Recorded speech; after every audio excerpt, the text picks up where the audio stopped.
तो दोस्तों आज हम सीखने वाले हैं CSS एक्सटर्नल CSS का क्या यूज है और वो कैसे फायदेमंद होती है यूज करना। तो सबसे पहले देखो, अभी हमने क्या हुआ है, ये इंटरनल तरीके से CSS लिखी है और इनलाइन तरीके से भी लिखी है। हमने दोनों तरीके पिछली वीडियो में सीखे थे।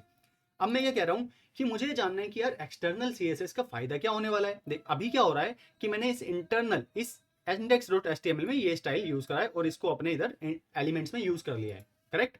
तो मेरे पास मान लो अगर एक और फाइल होती about.html, ठीक है, about.html, स्पेलिंग मिस्टेक, रीनेम कर लेंगे यहां से। कहां गया रीनेम, ये रहा। ओके। अब अगर मैं यहां पर अभी ये सब शॉर्टकट वगैरह ध्यान में मत देना, ठीक है, डिव टैग बनाऊं और यहां पे एक इंटरनल लिखूं, दोबारा क्या लिखूं, इंटरनल। ओके। तो अब इसके अंदर मैंने एक क्लास बनाई बॉक्स के नाम से। ओके। और मैंने क्या करा, इसको ऐसे करके विड्थ, हाइट और बॉर्डर दे दिया। ओके। अब इस about.html को अगर मैं रन करूं, पहले इधर एक क्लास दे देते हैं बॉक्स। करेक्ट। इस बैकग्राउंड कलर को यहां से हटा देता हूं। क्यों हटा देता हूं? क्योंकि अब मैं क्या कह रहा हूं ढंग से समझना। ये जो बॉक्स है यहां पर, ठीक है, इसके अंदर मैं जो कलर देना चाहता हूं वो ये वाली क्लास है BG येलो। अब अगर मैं चाहता हूं मुझे एक क्लास देनी है तो मुझे क्या करना पड़ेगा, इसको भी यहां पे लिखनी पड़ेगी, यहां about.html लिखना पड़ेगा।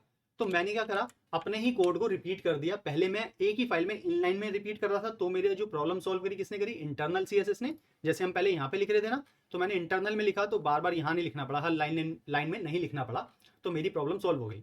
वैसे ही अब हर फाइल में रिपीट हो रहा है, तो मैं चाहता हूँ रिपीट ना हो, तो उसकी जो प्रॉब्लम है वो कौन सॉल्व करेगा, मेरी एक्सटर्नल CSS। अगर मैं यहाँ पे BG येलो लिख दूँ, दिखा देता हूँ ना तुम्हें करके, ठीक है, पता तो तुम्हें है ही। ओके।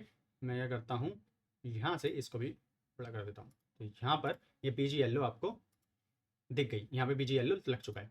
तो अब इसको ठीक समझो, मैं क्या बताना चाह रहा हूँ कि ये जो रिपीट हुई है, मैं नहीं चाहता रिपीट हो, ये कहीं और फाइल से आ जाए, एक्सटर्नल एक जगह पे लिख दूँ और वहां से उठा के से यूज कर ले। तो उसके लिए हम क्या करेंगे, यहाँ पे एक फाइल बनाएंगे style.css। देखो नाम कुछ भी दे सकते हो। जब मैं वेबसाइट्स वगैरह बनाता था ना, तो नाम देता था ज़्यादा design.css, ठीक है, ज़्यादा कूल बनने के लिए।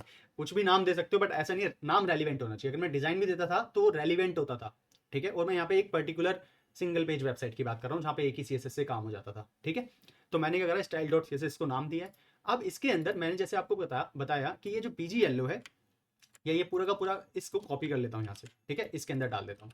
अब मेरे पास ये जो कोड है मेरा एक एक्सटर्नल CSS के अंदर आ चुका है। अब index.css में मैं चलता हूँ और इसको यहाँ से हटा देता हूँ।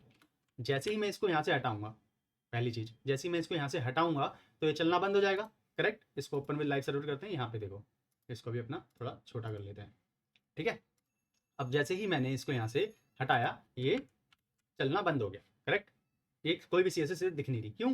क्योंकि जो CSS हमने लिखी थी वो तो गायब हो गई, वो तो यहाँ पे लिखी हुई है। तो हमें इसको लिंक करना पड़ेगा। लिंक करने के लिए क्या करेंगे, हम यहाँ पे लिंक कर देंगे CSS को। तो इस तरीके से हम CSS को लिंक कर सकते हैं। style.css मैंने तुम्हें बताया है VS कोड की सीरीज में, हमेशा पाथ कैसे फॉलो करना है, डॉट स्लैश फाइल से बाहर जाने के लिए, और style.css लिखूंगा तो भी चल जाएगा क्योंकि सेम डायरेक्टरी में, ठीक है ना। तो डॉट स्लैश style.css हम ये फॉलो करेंगे ताकि आपको चीजें याद होती रहे हम ऐसा क्यों कर रहे हैं। करेक्ट।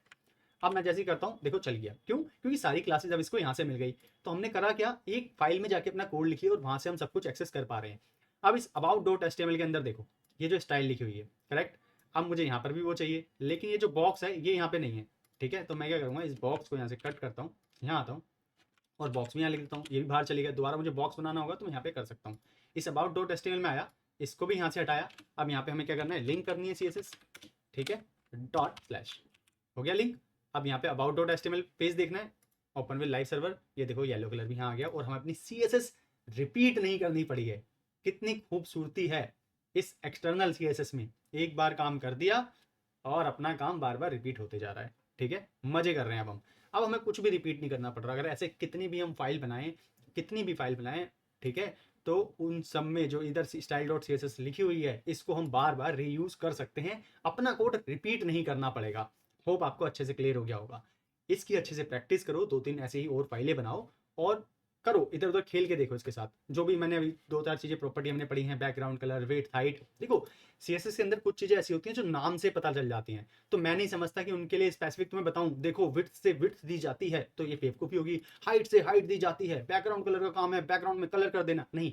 ये सब अगर मैं तुम्हें सिखाऊंगा बोलूंगा ना तो भी तोहीन होगी।